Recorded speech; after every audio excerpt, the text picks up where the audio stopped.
Parashat Vayigash, Maaseh Avot Siman Labanim. L'action de nos pères est un signe, est une voie qui est tracée pour les enfants. Tout ce qui s'est passé lors de la première galoute, le premier exil, se reproduit dans le nôtre. Et lorsque la Torah nous décrit ce premier exil, elle nous dit Vayeshev Israël, Be'eretz Mitzrayim, Be'eretz Goshen, Vayeachazuva, Vayefro, Vayirbo, Me'od. Ça veut dire quoi? Israël s'est installé dans la terre d'Égypte, en terre de Goshen.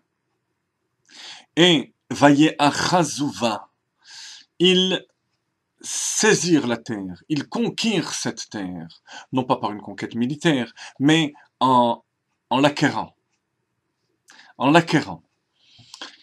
Et ils se multiplièrent, ils fructifièrent là-bas.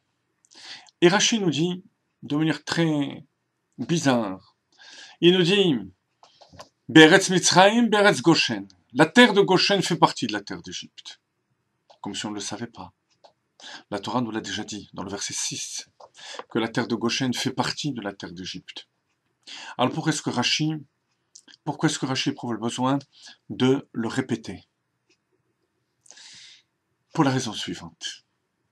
D'après le pshat, le sens tout simple du texte, lorsqu'on voit les enfants d'Israël s'installer dans la terre de Goshen, ce qui est la réalisation des paroles divines à Abraham, Yado ateda ki ger yeh zaracha be'eretz lahem.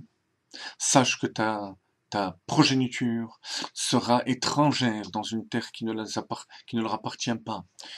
Alors, on s'étonne. Comment est-ce qu'on peut considérer que cet exil en Égypte, à son début, est un exil? Ils étaient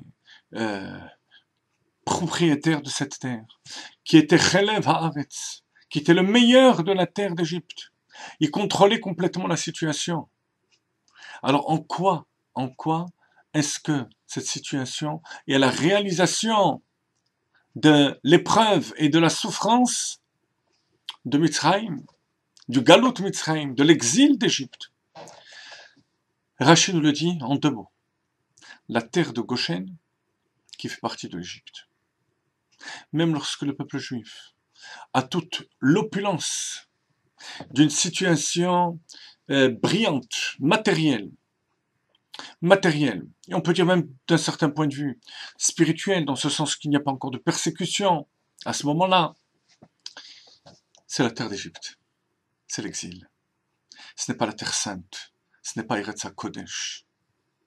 Et alors, Vayeachazuva, Rashi nous dit Vayeachazuva, ils ont conquis la terre. Mais il faut savoir que le Midrash, lui, le Midrash Taché, paragraphe 19, voit différemment ce terme Vayeachazuva à la forme passive. Vayeachazuva de la racine, les echos, saisir, à la voix passive, c'est qu'ils ont été saisis par la terre, happés par la terre, par l'exil. Malgré toute cette opulence, la galoute, c'est l'exil qui happe la neshama, les forces divines du peuple juif. Ça peut paraître contradictoire de l'explication de Rashi, chers amis, mais vous savez très bien qu'il faut placer chaque explication dans son contexte. Il y a le pshat, il y a le drush. Le pshat, c'est l'aspect superficiel des choses. L'aspect superficiel des choses, c'est un exil réussi, on pourrait dire, du peuple juif, avec cette opulence matérielle. Le Midrash vient, qui lui dévoile le sod, la partie profonde, cachée, pas le sod de la Kabbalah, mais le côté profond. Et il nous dit attention, ne pas se fier à cette apparence superficielle. Parce que la galoute, la matérialité, le matérialisme de la galoute est capable de happer les forces spirituelles du peuple juif. Alors comment s'en sortir? Parce que on est encore en galoute, on est en exil. Que ce soit en Chutz Haaretz ou même en Eretz Israël. Chaque juif qui prie à chacune des fêtes va dire Mipnei Chata'enu Galinu Me'artzenu. Le Beth Amikdash est détruit. On est exilé de notre terre. Alors comment? Comment faire en sorte de ne pas être happé par la terre? Ve'et Yehuda shalach lefanav goshna. Yaakov Avinu va envoyer Yehuda pour ouvrir une yeshiva, l'étude de la Torah. C'est l'étude de la Torah qui nous permet d'avoir ce recul par rapport aux choses matérielles et faire en sorte justement que la galoute, que l'exil ne nous happe pas. Et même dans les derniers instants, parce que Ot kumt Mashiach, Hine Mashiach ba, Mashiach arrive à grands pas, beaucoup plus rapidement qu'on le pense. Même pendant ces derniers instants, où on est encore éparpillé dans le monde, où il nous reste encore certaines étincelles à happer, il ne faut pas se laisser happer. Parce que sinon, notre vocation ne s'accomplit pas.